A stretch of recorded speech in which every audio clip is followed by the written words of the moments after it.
الحمد لله نحمده ونستعينه ونستغفره ونتوب إليه ونعوذ بالله من شرور أنفسنا ومن سيئات أعمالنا من يهده الله فلا مضل له. Sa ngalan ni Allah, maawain na mahabagin, ang pagpupuri ay para kay Allah lamang. Pinapapurihan natin siya, inaasahan, hinihinga ng kapatawaran at sa kanya tayo nagbabalik loob. Tayo magpakupkop kay Allah laban sa kasamaan ng ating mga sarili at kalaswaan ng ating mga gawa. Sino man ang gabayan ni Allah ay wala nang makapagliligaw pa sa kanya, at sino man ang pabayaang maligaw ni Allah ay wala nang makapaggagabay pa sa kanya. Next slide po, Sheikh. Wa ashhadu an la ilaha illallah wahdahu la sharika lah, lam yalid wa lam yulad wa lam yakul lahu kufuwan ahad.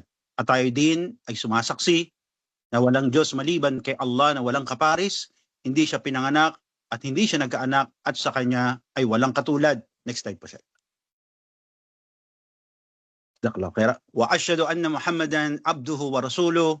Allahumma salli wa sallim mubarak ala sayyidina Muhammad wa ala alihi wa sahbihi ajma'in wa ba'd. At tayo dahil sumasaksi na si Muhammad ay kanyang alipin at kanyang sugo.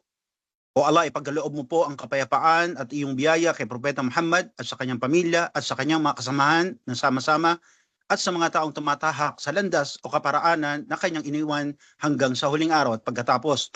Next slide po.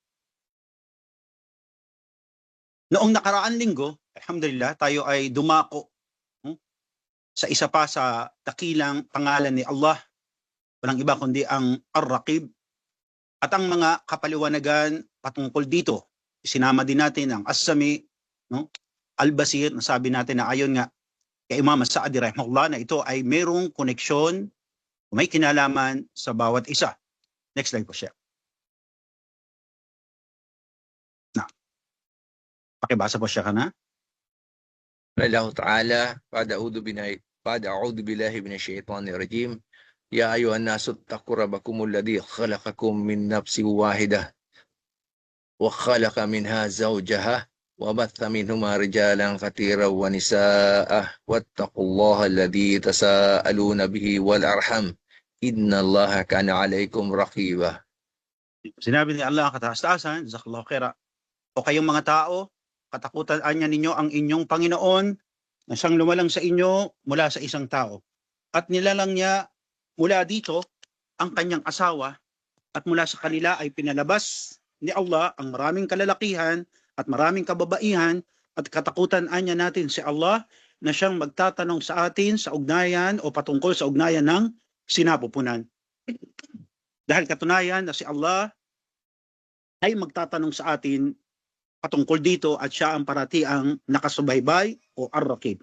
Ito makita natin sa Kabanata An-Nisa, chapter 4, verse 1. Next slide po.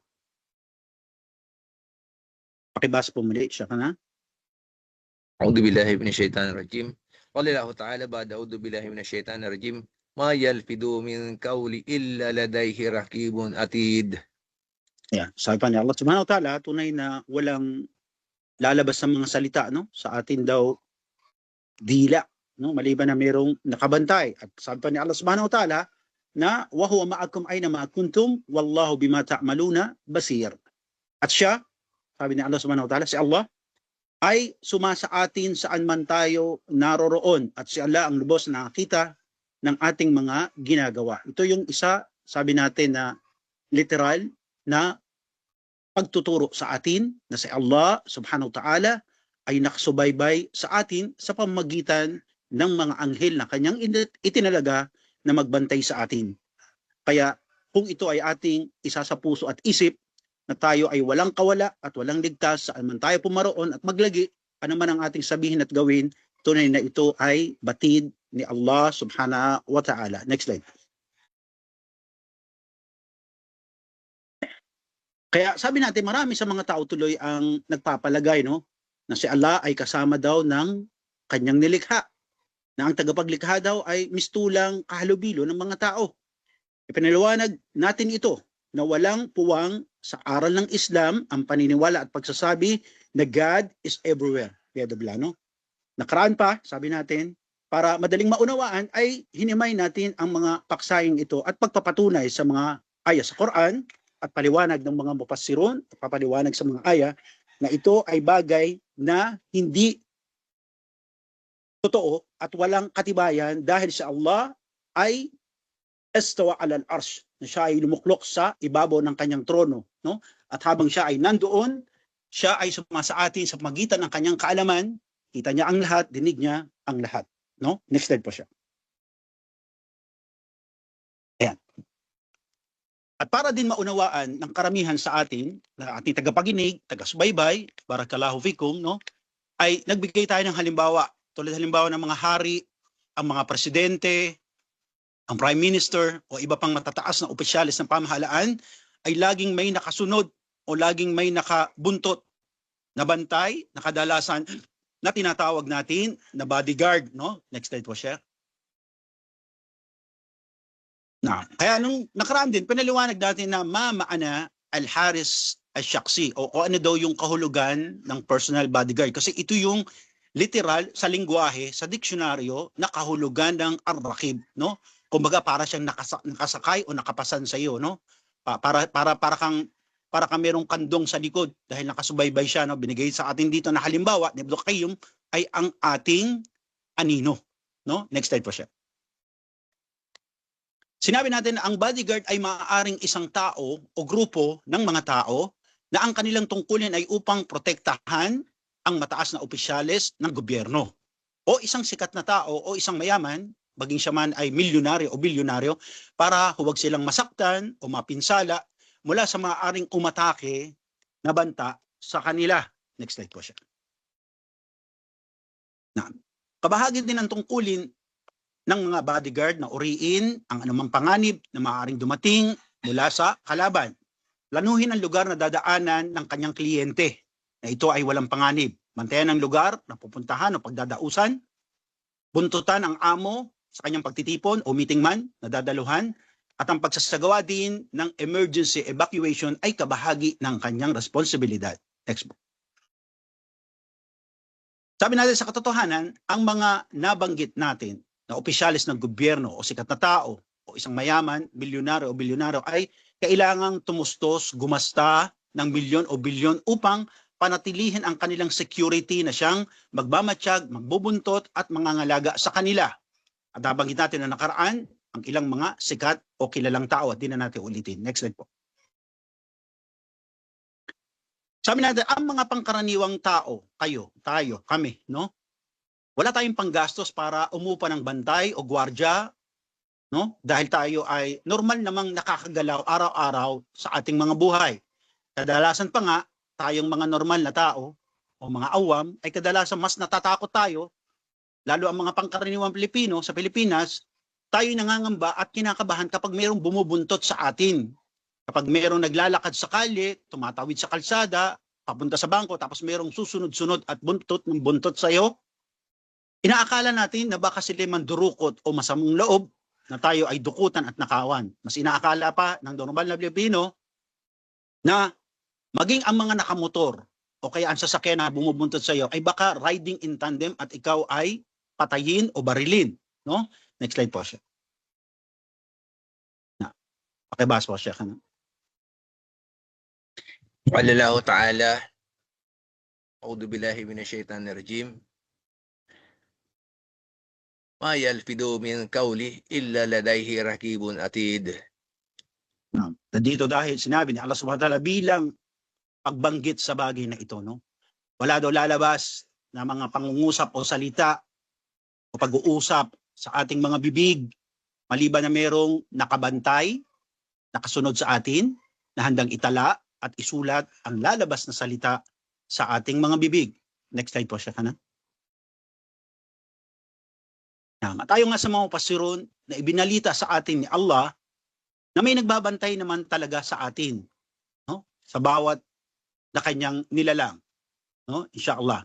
Ito ay ating assignment, no? Ilan yung anghel na nagbabantay sa inyo? Total, no? Ano yung anghel na yon, no? At kailan sila nagpapalitan, no? Assignment natin yan. Take note na lang, admin. Meron pang isa mamaya announce ko. So sabi natin meron nagbabantay sa atin, no? Ilan sila at kailan sila nagpapalitan. Sa totoo lang, wala silang tungkulin o obligasyon maliban na tayo ay bantayan, no? Next slide po, Sheikh. Pakibasa po, Sheikh, na.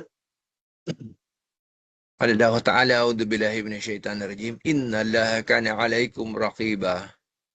Yan, sinabi ni Allah ang tastasan bilang pagpapatotoo, katunayan na si Allah sa atin ay parati ang nakasubaybay. Ito yung pagpapatunay sa atin, no? Subhanallah. Kahit saan tayo maroon. Talagang meron nakabuntot, nakasunod. Lalo ang mga anghel ni Allah subhanahu wa ta'ala. Wala tayong lugar na pupuntahan, pagtataguan, kahit pumasok kayo sa loob ng sinihan, loob ng mall, loob ng kwarto nyo, no? Ay tanaw at dinig kayo ni Allah subhanahu wa ta'ala. Tulad nga ng ating binanggit nung nakaraan, ipapaliwanag natin ano ba ang masigit, yung kita ka o dinig ka, no?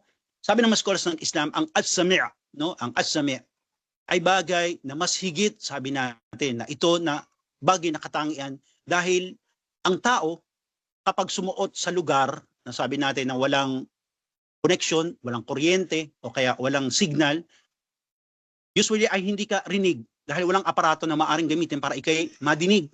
Ngunit sabi ni Propeta Muhammad sallallahu alaihi wasallam patungkol sa bagay na pagiging as-sami' ni Allah subhanahu wa ta'ala, maging ang langgam sa madilim na lugar na lumalakad sa itim na bato, ito ay dinig ni Allah subhanahu wa ta'ala.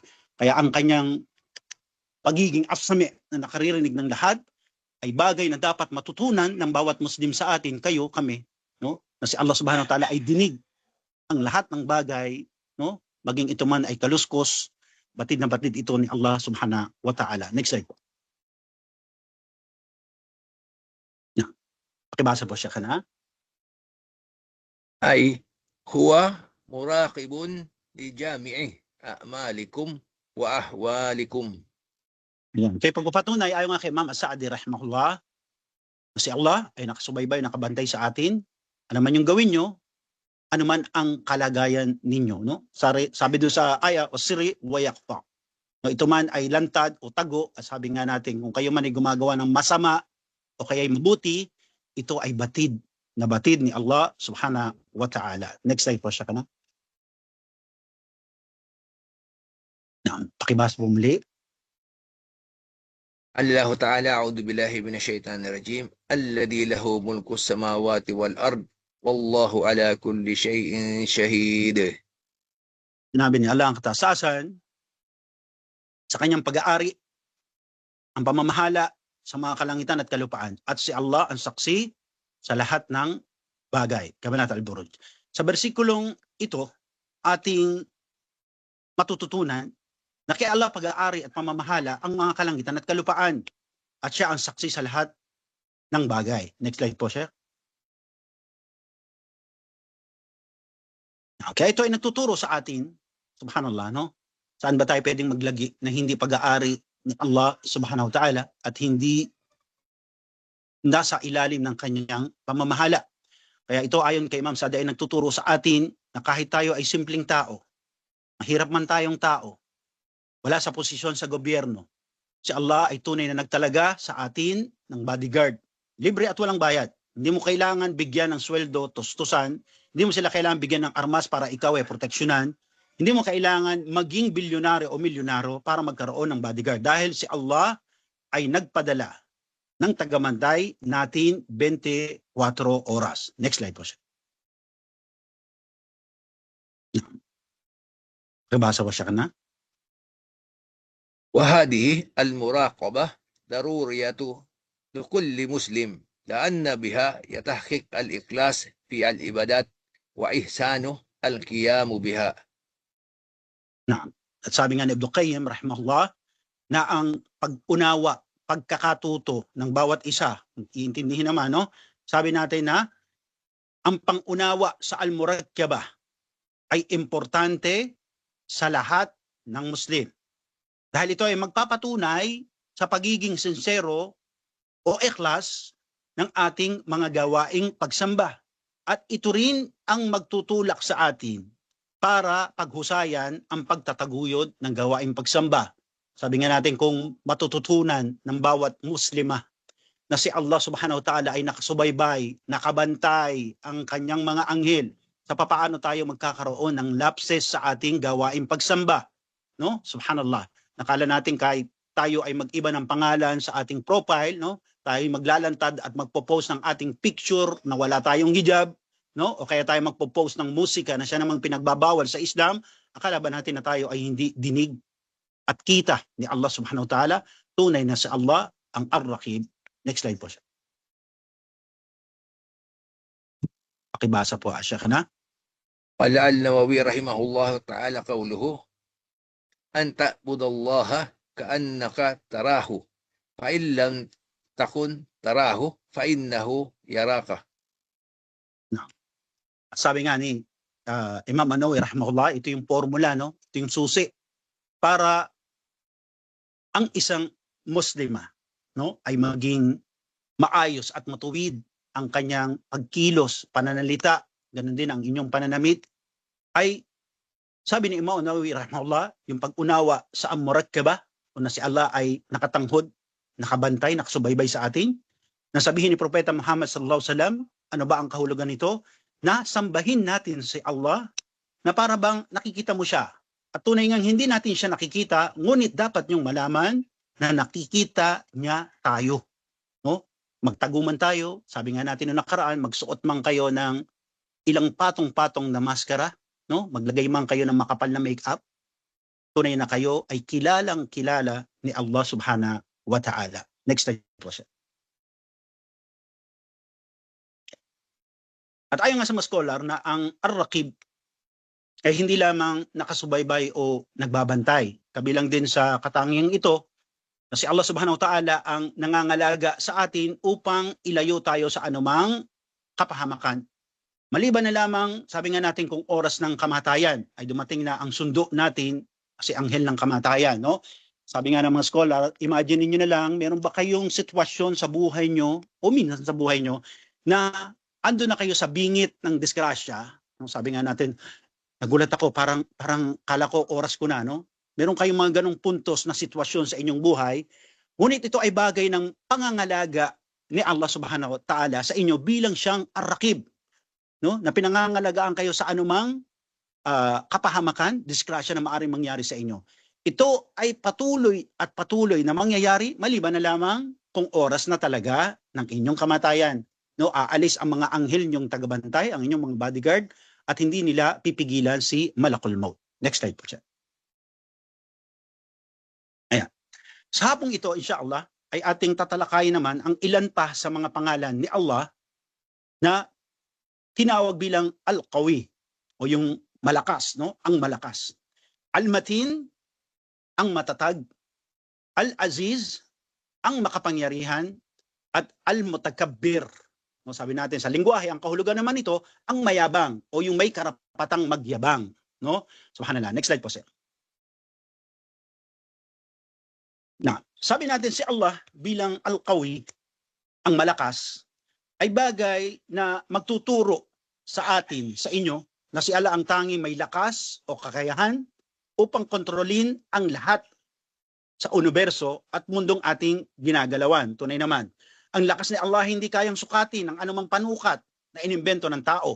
Ang lakas ni Allah ay hindi kayang arukin o abutin ng kaisipan at pangunawa ng tao. Tignan nyo lamang na lamang ang hindi makakalimutang tsunami. No? Sino bang bansa na malakas, mayaman, no? Sabi natin, advance ang kanilang equipment, no? Ang kanilang military, pero naiwasan ba ang paghampas ng dambuhalang alon para lunurin, sirain ang mga konstruktura, building, kabahayan sa kanilang lugar? Tunay po hindi.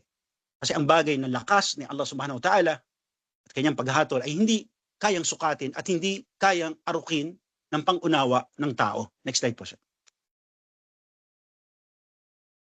Na, sinabi natin sa kaalaman ng kakayahan ng tao, yung batid lang ng alam nila, no?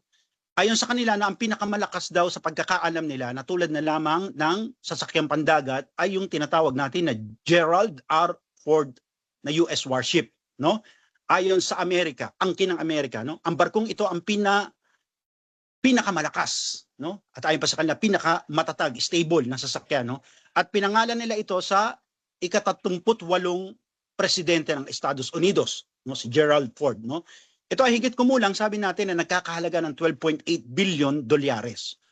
Una itong lumayag noong October 11, 2013 at may haba ito na 1,106 feet at may bilis na 56 km per hour. So sabihin natin, mas mahaba ito kumpara sa itinayong arko ni Nuh alayhis salam. Next slide po siya. Sabi natin sa maling pag-aakala ng bansang Amerika, sabi nila ito na raw yung pinakamalakas, pinakamatatag na sasakyang pandagat, pandigma, no, na naimbento ng tao sa ibabaw ng mundo. Ngunit sila ay nagulat sila, na-shock sila, no? Bakit?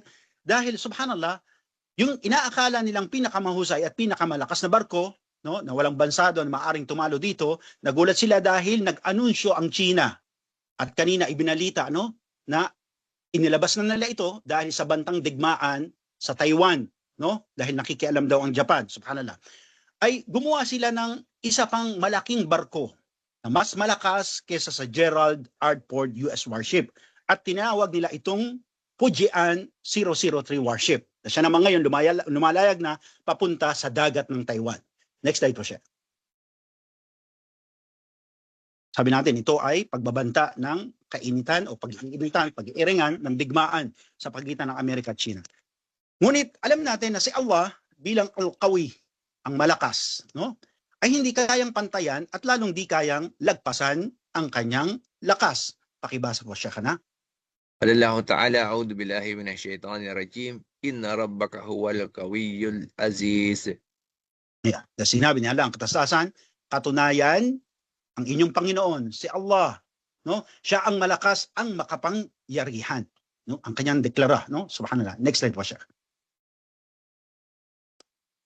Ngayon, ang pagiging almatin o pagiging matatag ni Allah Subhanahu wa Ta'ala, kasi kailangan kung malakas ka, dapat matatag ka, no? Kailangan maintain yung lakas mo. Hindi siya nagbabago. Si Allah Subhanahu wa Ta'ala ay hindi lang al-qawi, siya din ay almatin. So, matatag si Allah Subhanahu wa Ta'ala. No? At hindi nakukuha ang pagiging matatag ni Allah Subhanahu wa Ta'ala sa pag-eensayo o pag-eehersisyo. Dito tulad ng mga tao, sila ay kailangang mag-ensayo, uminom ng mga, sabihin natin, ng protein, vitamina, booster, pampalakas, no? Upang maging matatag at manatiling malakas. Kailangan ng tao na siya'y magsanay upang manatiling malakas at matatag. Ganon din tayo, no? Minsan malakas ang ating mindset, ang ating damdamin, maya-maya depressed na tayo, stress na tayo. Hindi tayo matin, hindi tayo matatag, no? Ngunit ang lakas at pagiging matatag ni Allah ay walang simula at walang katapusan. At hindi nangangailangan ng pagsasanay upang mapanatili ito. Kaya kung kayo ay nangihina, hilingin natin ang tulong ni Allah na tayo ay palakasin. Next slide po siya. Tulad na lamang halimbawa ng Navy SEALs o yung tinatawag nila na Special Warriors ng Amerika, no? O yung tinatawag nila itong superhuman. Ito ay tinagurian din nila bilang invincible, no? Hindi sila nakikita umano ayon sa kanila. Na kung saan dahil ang mga kalaban sa digmaan, no, ay hindi nalalaman na sila'y nasa loob na pala ng teritoryo at kabansaan nila dahil nakapasok na pala. Kaya minsan tinatawag nila sila, itong mga Navy SEALs na to, na ghost, no? O mga multo. Dahil nakakapasok sila sa lugar na hindi nila namamalayan. Next slide pa siya. Ngunit alam natin, ang mga tao na ito, kahit sila ay ghost, super warrior, Navy SEALs, no? Ay hindi sila malayo at expose sila sa human error o pagkakamali dahil sila ay hindi perpekto. Sila ay humihina at higit sa lahat ay namamatay. Isa sa mga katibayan dito ay ang digmaan nila sa Vietnam. Sabi nga natin, di ba, sa long range ng war, no, sabi natin na kung saan ay natalo sila, no? Subhanallah, samantalang ang mga kalaban nila ay mga traditional na fighter, no? Ibig sabihin wala silang makabagong armas, ngunit tinalo sila. At pangalawa, kamakailan lang, sabi natin, sila ay pinalayas ng mga Taliban sa Afghanistan.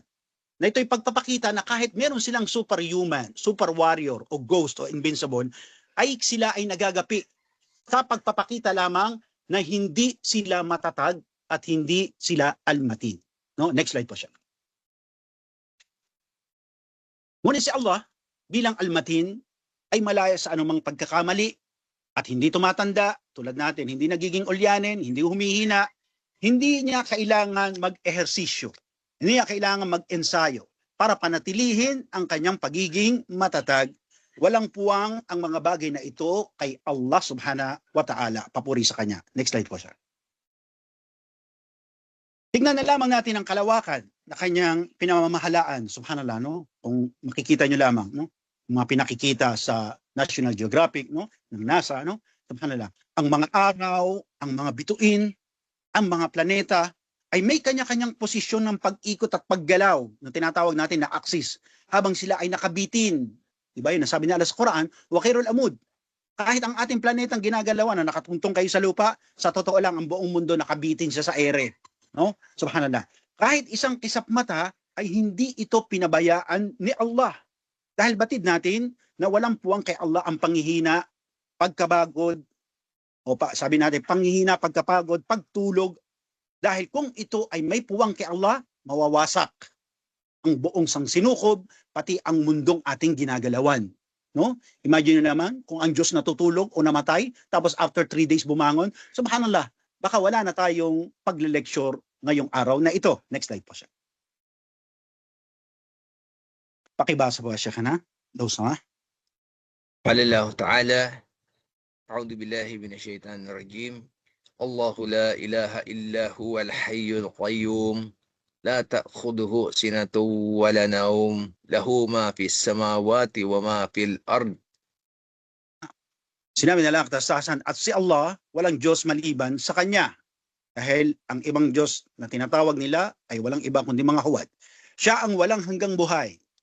Hindi siya tinatamaan ng antok at lalo ng tulog. Sa Kanya anuman ang nasa kalangitan at kalupaan. Subhanallah, ito'y pagpapakita kung gaano ang pagiging al-qawi at matin ni Allah subhanahu wa ta'ala. Next slide po siya ka na. Ganon din si Allah subhanahu wa ta'ala ay tinawag niya ang kanyang sarili at bilang pagbalita sa atin ng Propeta Muhammad sallallahu alaihi wasallam na siya rin ay bilang Al-Aziz, ang makapangyarihan. Na ayon nga sa Mufassirun ay kay Imam Sa'di na sa kanya nagmumula siya ang pinanggagalingan ng lahat ng uri ng kapangyarihan at lahat ng uri ng lakas. Kaya itong Al-Matin, no, sabi natin Al-Qawi, no, ang pinaka-source nito ay pagiging Al-Aziz ni Allah subhanahu wa ta'ala. Walang sino man sa kanyang nalikha ang maaari siyang pinsalain. Kaya sabi nga natin, di ba, mag-Muslim man ang lahat ng tao, hindi ito makakadagdag sa pagiging dakila ni Allah subhanahu wa ta'ala. Magmurtad man ang mga tao at magkufor, hindi natin kayang pinsalain si Allah. Dahil si Allah ang Al-Aziz. Next slide po siya. Kaya sabi natin sa Islam, meron po tayong kasabihan, no, na iniwan sa atin ang huling sugo, sallallahu alaihi wasallam, sa pagsasabi ng la hawla wala quwwata illa billah. Pakibasa po siya ka na. ومن قواته وعزاته أن أهلك الأمم الطاغية ونجا الرسول واتبعهم. Sabi natin, ayon nga sa tafsir ng Imam Sa'di, no, ang bagay nito, no, matututunan lang natin. Kaya natin sinasabi yung la hawla wala quwwata illa billah, no? Kasi matutunan nating mga Muslim, tayo, ng tao, no? Tayo, mga Muslima, no, na ang bagay ay hindi nyo maitataguyod kahit lang yung pagbangon sa umaga, no? Subhanallah. Yung pagbangon sa umaga, maglayon kayo, magdais kayo na sambahin si Allah, hindi nyo ito magagawa, no? Ang isang bagay hindi natin kayang gawin maliban na lamang na tayo ay tulungan at pahintulutan ni Allah. No, kasi kung hindi kayo bibigyan ng lakas ni Allah, paano kayo makakapagtrabaho? At kung hindi kayo makapagtrabaho, paano kayo makapapadala sa iyong pamilya o sa inyong mahal sa buhay? Subhanallah. No? Gaano man kalakas ang ating enerhiya, ang ating kakayahan, no? Hindi natin 'to magagawa yung bagay na ating nais gawin maliban na tayo'y tulungan ni Allah subhanahu wa ta'ala. Alam natin na ang lahat na malakas na tao ay humihina kung ikukumpara kay Allah na kung saan sabi natin walang mintis, walang simula at walang katapusan ang kanyang pagiging al-qawi, al-matin, al-aziz. Next slide po siya. Yung panghuli na dakilang pangalan ni Allah para sa araw na ito natin talakayin ay ang tinatawag natin na al-mutakabbir. Dahil nga sa Mufassirun, ang tunay naman na literal na kahulugan ng al-mutakabbir ay kibir. No, kaya sabi natin, si Allah bilang al-mutakabbir, siya lang dapat ang mayabang. Siya lang ang may karapatang magyabang. Dahil siya lang naman ang pinagbumula ng lahat-lahat kung ano meron tayo. Ang hininga mo, no? Ang iyong lakas, ang iyong kalusugan, ang iyong buhay, lahat to nagmumula kay Allah subhanahu wa ta'ala sa kanyang pagiging Rabb o Rabbul Alamin. Siya lamang ang may karapatan at may kakayahan na magyabang. Next slide po siya. Pakibasa po siya kana. قال الله تعالى بعد أعوذ بالله من الشيطان الرجيم والله الغني وأنتم الفقراء وإن تتولوا يستبدل قوما غيركم ثم لا يكونوا أمثالكم. Subhanallah. Ito yung nakakapangilabot to, nakakatakot. Dahil sabi ni Allah subhanahu wa ta'ala, at si Allah ang mayaman, at kayo lahat ay mga pulubi sa paningin ni Allah. No? Subhanallah. At kung kayo ay tatalikod sa Islam, ito'y banta ni Allah, no? Sasabihin nyo na Muslim kayo sa Saudi, no? Tapos kayo ay kafir sa Pilipinas at hindi na kayo nakabalik ng Saudi, namatay na kayo, a'udzubillah. Sabi ni Allah subhanahu wa ta'ala, papalitan kayo ng ibang grupo ng mga tao pagkatapos hindi nyo sila katulad. At ayong staff sir, na tayo papalitan ni Allah kung kayo naging lobat na Muslim, kayo ay umalis sa Islam, papalitan kayo ni Allah na mas mabuting tao at mas mainam sa inyo. Nasasamba kay Allah subhanahu wa ta'ala. Kaya hindi kayo kailangan ng Islam, hindi tayo kailangan ng Islam. Ang Islam ang kailangan natin. No? Next slide po, Sheikh. Yan. Kaya sa ating nabanggit na bersikulo na binasa, natutunan natin, ayon nga kay Ma'am Saadi, na tayo ay mga pulubi sa paningin ni Allah. Kahit pa ang ilang sa atin, ang iba sa atin, ay sabihin natin, merong milyonaryo, bilyonaryo, no? Pulubi pa rin sa paningin ni Allah. Kahit pa ang ilan sa atin, o iba sa atin, sabihin, nasa posisyon sa lipunan, presidente, prime minister, no? O hari, no? O napapaligiran pa ng bodyguard sa paningin ni Allah subhanahu wa ta'ala, tayo ay mga pulubi. No? Subhanallah. Bakit? Sabi natin, subhanallah, kahit ang mga milyonaryo at bilyonaryo, kapag nasa bingit na ng kamatayan, nagsasabi sila sa doktor, no? Handa nilang ibayad ang kanilang bilyon at milyon na salapi, handa pa nilang ibayad ang kanilang asawa at mga anak para wag muna silang datna ng kamatayan. Pero alam natin ang bagay na ito ay takdir, nakatakda. Hindi kayang pigilan, hindi kayang suhulan, si malakul maut. Kaya bagay ito nagpapakita kung gaano tayo kapakir o mahirap sa paningin ni Allah subhanahu. Dami mong pera pero di mo mabili yung kalusugan mo. Ang dami mong pera pero hindi mo kayang dugtungan ang buhay mo. Tunay na tayo ay pulubi sa paningin ni Allah subhanahu wa ta'ala. Next slide po, sir. Now, at tinuturo sa Islam na si Allah lamang ang mayroong karapatang yumabang at magyabang dahil sa kanyang pag-aari, ang nasa kanyang paghari, ang anumang nasa kalangitan at kalupaan. Pero sabi natin, bakit may mga taong nagsisiyabang at hambog kahit batid nila sa sarili nila na sila ay walang kakayahang pigilan ang anumang sakuna o pigilan ang anumang sakit na maaaring dumapo sa kanila at pigilan lalo ang pagdating ng kamatayan. Next slide po siya. Kaya pakupkup tayo kay Allah laban sa pagiging hambog at mayabang, no? Sabi nga ng Propeta Muhammad sallallahu alaihi wasallam, la yadkhulul jannah, hindi papasok, no, ang taong mayabang. Kahit nakatiting ito, meron ka sa puso, bawal ka sa Jannah, no? Subhanallah. Sabi pa, ng Pasirun, sabi natin, noong pa man, magpasa hanggang ngayon, ay may mga talagang pulubing tao sa paningin ni Allah na nagyayabang at hinahamon ang kadakilaan ni Allah. Nagbigay tayo ng halimbawa para maging mas madali ang pag-unawa sa ating paksaing ngayon at para makilala natin kung sino-sino ba itong mga nagyabang at hinamon ang kadakilaan ni Allah. Next slide po siya. Time is running out. Yes. Sabi natin, no, taong nagyabang kay Sheikh Sam Taymiyah, no? Sabi doon, merong mga tao talagang nagyabang at nagbalaki. Subhanallah, at sila pa ay nag-angkin na sila ay dakila, no? Tulad ng sinabi natin sa admin, ito ay hindi natin kayang tapusin. At sabi nga ng isa sa mga mga kasama natin na pang-2 araw daw na lecture to, subhanallah. Okay. Pakibasa ko siya kana. والشيخ الإسلام ابن تيمية رحمه الله وقد علم بالاضطرار من دين أهل الملال المسلمين واليهود والنصارى أن فرعون من أخفر الخلق بالله. No? Sabi ni Sheikh Islam Taymiyah rahimahullah, kahabagan nawa siya ni Allah, isa sa mga salaf at usali o mga naunang relyoso at matutuwid na tao, na isa sa mga alim o tagapagturo natin sa reliyon. Sabi na at tunay na alam ng mga pangunahing pananampalataya tulad ng kamusliman, ng mga Hudyo, ng mga Kristiyano, na si Paraon o Faraon, si Pharaoh, ang pinakahigit na walang paniniwala kay Allah at higit na pinakamayabang na nabuhay na tao sa balat ng lupa. Walang pagdududa. Sabi natin, ang Muslim, ang Hudyo at Kristiyano, pinaniwalaan na siya ang pinakamayabang sa lahat. Mas mayabang pa siya kay Bush na dating presidente ng ng Amerika, no? Sabi natin.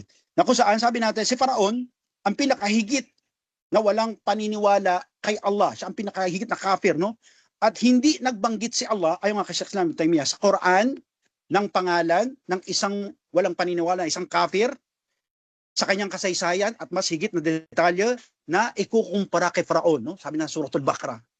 Ang dami, no? Suratul Qasas. Allahu Akbar. Hindi din nabanggit, no? O sabi natin, hindi nagbanggit si Allah ng ibang mga, sabi natin, na masasamang tao, tulad naman ni Abu Lahab, hindi naman kumpleto ang detalye. Pero si Faraon, subhanallah, no? Ang kanyang kasaysayan nandoon. Kasi pinaniniwalaan ng talata millah, sabi natin, ang kamusliman, ang Hudyo at Kristiyano, dahil siya ang nabuhay na tao sa balat ng lupa na pinakahambog at pinakamayabang. Next slide po siya. Now, so sabi natin, man huwa Faraon o mahuwa. Sabi natin, sino ba talaga to si Faraon? Sino ba to si Pharaoh? Sabi natin, si Faraon po, ayon sa mga mufassiron, ang kataas-taasang pinuno ng sinaunang Egypto, no? Nagsisilbi sila bilang pinuno ng estado o kanilang pamahalaan. At pinuno din sila ng relihiyon. Kasi sa Egypt, hindi hiwalay ang church at saka government. Hindi tulad sa Pilipinas, no? Sa democratic government, hiwalay ang church at saka ang government. At pinuno din sila, ang mga Pharaoh, ng relihiyon. Tinuturing sila na isang buhay na anak ng Diyos na nandito sa lupa, no? Imagine mo 'yon, subhanallah. Nag-aangkin silang anak sila ng Diyos, no? That they are living God who's stepping on earth, no? Na isang tagapamagitan umano sila sa Diyos na nasa langit, ang tinatawag nilang Horus. Hindi horoscope, ha? Horus. Sila ay responsable sa mga batas, nagdedesisyon patungkol sa digmaan, nagmamay-ari ng buwis, at nagpapanatili umano sila, kumukontrol daw ng kaayusan ng planeta, no? Ng mga galaw ng araw, buwan. Next slide po siya. Yeah. Pinaniniwalaan din ng mga Ehipto na si Faraon ang gumagawa ng batas at nagmamay-ari ng lahat ng kalupaan. Kaya sa literal, ang Faraon ay isang titulo o katawagan. Tulad halimbawa, sabi natin ng presidente, sultan, no? Sabi natin prime minister at iba pa. Next slide po siya. Yan. Ang titulong Faraon ay nangangahulugan din na ayon sa loga o sa lingwahe sa diksyonaryo na ang kahulugan ng Pharaoh ayon sa kanila sa Egyptic, no, na historic nila, na ito'y nangangahulugan daw na pag sinabing Pharaoh, ito yung dakilang bahay na hindi kayang gibain, hindi kayang pasukin, no?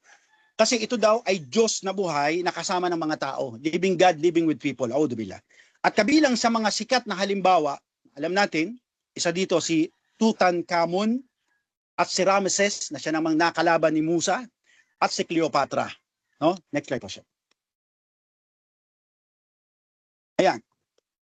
Bakit ba tinagurian sa Quran, sabi natin ng Islam, ng Hudyo at Kristiyano, na bilang pinakamayabang at pinakamasamang tao to si Faraon o si Pharaoh, no? Mashar alladhi artaqab Faraon bihaqal art, no? Ano ba ang kabuktutan, kasamaan na ginawa nito ni Faraon sa kalupaan? Next slide po siya, kana. Malis. Okay? So sabi na si Faraon, sumpain nawa siya ni Allah, ang nagsabi at nagangkin na siya ang Panginoon ng Diyos. Pakibasa ba siya, kana? قال الله تعالى أعوذ بالله من الشيطان الرجيم فحشر فنادى فقال أنا ربكم الأعلى. A'udhu billah. Ito ang isa sa pinaka-higit na kayabangan at kahambugan, no? At kawalan ng paniniwala nito na Faraon. Sabi ni Allah Subhanahu wa Ta'ala bilang pagbabalita sa atin, tinawagan niya na natin tao sa kanya nasa sakupan, no? Sabi niya, tinipon niya ang mga tao at siya ay nanawagan. Sabi daw siya nag-anunsyo. Sabi niya, at nagsabi siya, ako ang Panginoon na kataas-taasan. Wa'yad billah, no? At sabi natin, ginawa pang laro-laro to ni Faraon. Siya, i-detalye natin ito next week, no? Kasi nang sabihin ni Musa na siya'y pinadala ng Rabbul Alamin, no? Ng Panginoon ng sangkalikaan na kataas-taasan. Sabi ng Faraon sa kanya, ako'y magpapatayo ng tore at aakyat ako doon sa mataas na tore na yon at sisilipin ko ang langit kung nandun nga ba si Allah. A'udzubillah, no? Ito ang pagiging takot, pagiging musyrik, pagiging kafir nito ni Faraon. Next slide po siya. Pakibasa po siya na, daw sama. قال الله تعالى أعوذ بالله من الشيطان الرجيم إن فرعون علا في الأرض وجعل أهلها شيعا يستضعف طائفة منهم يذبح أبناءهم ويستحيي نساءهم إنه كان من المفسدين. Subhanallah, no? Bilang ina, no? Subhanallah, mag-relate kayo dito bilang ina. Sabi ni Allah Subhanahu wa Ta'ala, katunayan na si Faraon, si Faraon, no? Ay nagyabang. Ano yung kanyang kayabangan? Binanggit sa unang aya na inangkin niya na siya ay Rabbul Alamin. Siya ang Panginoon ng sangkalikaan, kataas-taasan, a'udzubillah. Sabi doon, siya ang Panginoon ng sangkalikaan o kalupaan. At kanyang ginawang sekta, sabihin grupo, yung kanyang nasyon. Nasabi niya, ang mga tao doon sa Ehipto, kailangan wala ibang sasambahin, siya lang. Dahil siya ang Panginoon ng sangkalikaan. Ginawa niyang sekta. Nasabi niya Allah Subhanahu wa Ta'ala. At inalipusta niya ang mga angkan o lahi ni Israel. No? Ano tong mga kalapastangan na ginawa niya? Kasamaan, kabuktutan, nasagad hanggang buto. Una, sabi ni Allah Subhanahu wa Ta'ala, pinagkakakatay niya, pinapatay niya ang mga anak na batang lalaki ng mga Israelita. At pangalawa, pinapahiya niya ang mga kababaihan. Katunayan na siya ay kabilang sa mga sobrang magbalabis. Kabanata Al-Qasas, chapter 4. Next slide po siya. Sabi nga sa ulat, next slide po siya. Sabi nga sa ulat, no, ano ba tong kabalbalan na to, no, sagad sa buto na kasama na ginagawa nito ni Faraon? Sabi ng pasiron, ayon kay Ibn Kathir, no, subhanallah, na ipinag-uutos ni Faraon sa kanyang mga kawal na ipakain yung mga sanggol na lalaki sa mga buhaya. At habang pinapanood ito ng kanilang mga ina, sabi yung nanay ng bata, no, meron pa doon na nag-sample, di ba, ayon doon sa ibang ulat ng kitab, hinati niya pa yung bata, tapos sa kanya inihagis, pinakain sa buhaya. A'udzubillah. Ito ay isang malaking trauma sa ina. Napapatayin ang sarili mong anak sa iyong harapan at paningin na wala ka man lang magawa. No? Sa stahyuna ni Sa'ahum, no? Pinapahiya nila yung mga kababaihan na to. Kasi bakit? Kinakatay, minemurder nila yung mga anak na wala man lang silang magawa. Subhanallah, napakalaking trauma sa mga kababaihan. Ito ang kabalbalan at kabuktutan at kalaking kawalan ng paniniwala na ginawa ito ni Faraon, no? Gusto pa nating ituloy, mahaba pa. Sabi nga ng ating kasama, ito ay 2 araw na lecture, no? Inshallah, pahintulutan ni Allah na madugtungan pa ang ating buhay at pagkalooban tayo ng lakas at kalusugan para mapanatili natin ang pagdudugtong sa paksaing ito, inshallah. So ibalik natin ang mikropono sa admin. Alhamdulillah. Syakadnan. Bismillah, alhamdulillah, salatu wassalamu ala rasulullah.